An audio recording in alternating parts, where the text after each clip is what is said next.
Paano ka kikita kay 1365 nang wala kang nilalabas na pera? Kumbaga, mag-a-affiliate ka sa kanya para kumita ka. So, ganito po yun. No? Bago po tayo mag-proceed, ipapaalam ko lang po na si 1365 is a registered trademark brand and business name is Skyline Nexus Corporation Incorporated. Regulated and licensed by the Philippine Amusement and Gaming Corporation, PAGCOR. So, licensed po siya by PAGCOR. Nasa description po yung link para makapag-register kayo at makapag-affiliate kayo dito sa 1365. So, kapag kinlik nyo po yung link dyan sa description natin, ito po yung lalabas. Pakibasa lang po no, bago kayo mag-register. Sabi po kasi dito, kung ikaw po ay below 21 years old, hindi ka po pwedeng mag-register, hindi ka pwedeng mag-affiliate, at hindi ka pwedeng maglaro sa games ng 1365. At kung ikaw naman ay employee po ng mga government employee po, like halimbawa yung mga Armed Force of the Philippines, ayan yung mga Navy, yung mga Philippine National Police, ayan po, hindi ka rin po pwede dito, no? Pinagbabawal po yon.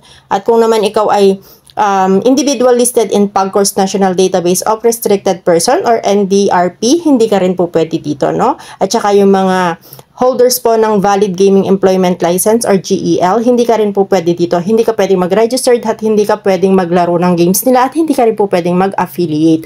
Pero po, kasi kapag po nandiyan ka sa mga sinabi or nandiyan ka sa mga binasa po, basahin nyo po siya na pag nandiyan ka po at nagtuloy ka pa rin po, may consequences po ito, no? So, basahin nyo lang po yung consequences niya dyan sa may baba niya. So, kapag wala ka po dyan, hindi ka pasok dyan, 21 years old above ka at hindi ka naman government employee, okay po, accept nyo na lang po siya. Accept nyo siya, then proceed kayo para makapag-register po kayo.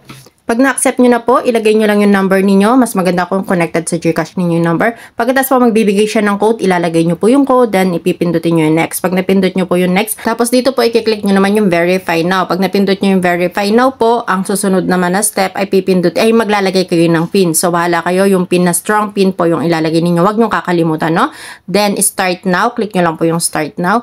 At dito po sa part na to, eto na po yung part na i-click nyo lang yung go to verify para ma-verify po kayo, no? Pagka okay na po, i-scan na po yung ID ninyo, and next step naman po, yung ID po ninyo, yung valid ID yung kailangan na ma-scan. Then next is scan face po.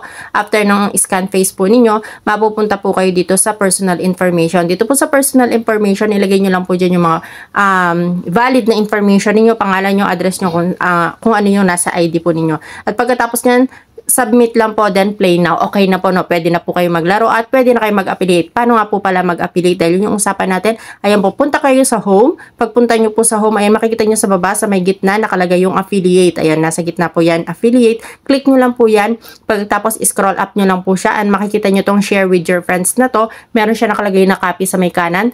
Tap nyo lang po yung copy para makopy nyo siya. Then, i-paste nyo na po siya sa Messenger, sa mga Facebook, o sa social media po na meron kayo. Pwede po doon, no? So, sa mga gusto mag-affiliate kay 1365, eto po, sana po may tulong ako.